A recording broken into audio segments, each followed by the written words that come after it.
Hello my dear friends, तुम्हा सगळ्यांचं स्वागत आहे चटोरी ननंद भाभी रेसिपीजमध्ये. तर आजची आपली स्पेशल रेसिपी आहे खमण ढोकळ्याची. तेही खूप स्पॉन्जी व खूप अशी लसलसीत. तर त्यासाठी मी हे 10 रुपयाचं पॅकेटचं जे बेसन आहे ते यूज केलं आहे. तुमच्याकडे जर हे नसेल तर सम्राट बेसन तेही तुम्ही यूज करू शकता. तर मी ते एका भांड्यात काढलं आहे. त्याच्यानंतर त्यात थोडी साखर, त्यानंतर स्वादानुसार मीठ, थोडी हळद व ते पाणी घालायच्या अगोदर थोडं मिक्स करून घ्यायचं. त्यानंतर थोडं थोडं पाणी घालत त्याला चांगल्या प्रकारे मिक्स करायचं. एकदम फास्ट पटापट पटापट पटापट मिक्स करत राहायचं, जेणेकरून त्याच्यात ते असे लम्स नको पडायला. त्यानंतर परत एकदा मी फास्टली त्याला मिसळणार आहे, म्हणजे मिक्स करणार आहे. पाणी एकदम न टाकता थोडं थोडं यूज करायचं. त्यानंतर आणखीन एकदम फास्ट पद्धतीने एकाच डायरेक्शनने ते मिक्स करायचं. त्यानंतर एका पूर्ण लिंबूचा रस त्यात टाकणार आहे.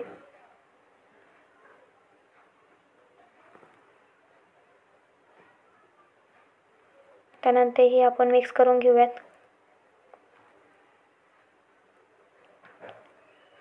सो आपलं पेस्ट रेडी आहे. त्यानंतर मी कढईमध्ये पाणी गरम करायला ठेवलं आहे.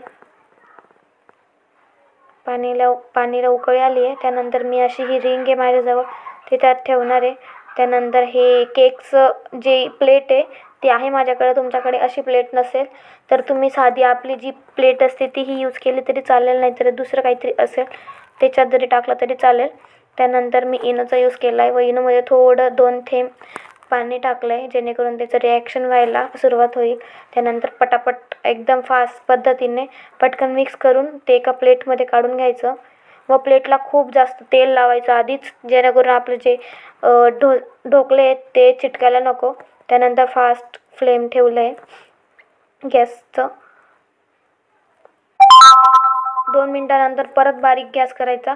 त्यानंतर मी एक या 2 मिरची घेतली आहे. जितकं आपल्याला तिखट आवडत असेल त्याप्रमाणे आपण मिरची घ्यायची. व कढीपत्ता घेतला आहे व कोथिंबीरला ही बारीक चिरून घेतली आहे. त्यानंतर ढोकळा हा रेडी आहे.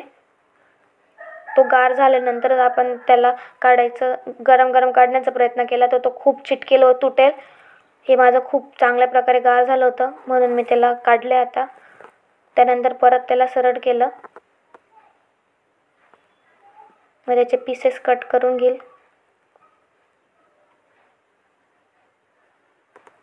माझा ढोकळा थोडा फाटला होता एका साईडला.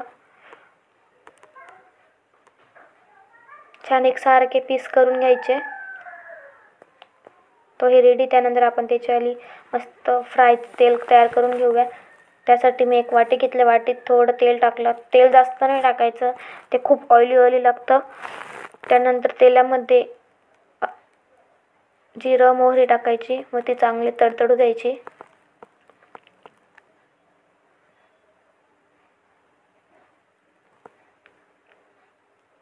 ती चांगली तळतळली का त्याच्यात कढीपत्ता, हिरवी मिरची, त्यालाही चांगलं मिक्स करायचं. व ते खूप असं लाल लाल झालं का त्यानंतर त्यात कोथिंबीर टाकणार व त्यालाही चांगलं मिक्स करणार. तर गॅस बंद करायचा. पटापट ते लगेच आपल्या ढोकल्यावर टाकायचं, खमणवर पटापट सगळं स्प्रेड करायचं सगळ्या ठिकाणी.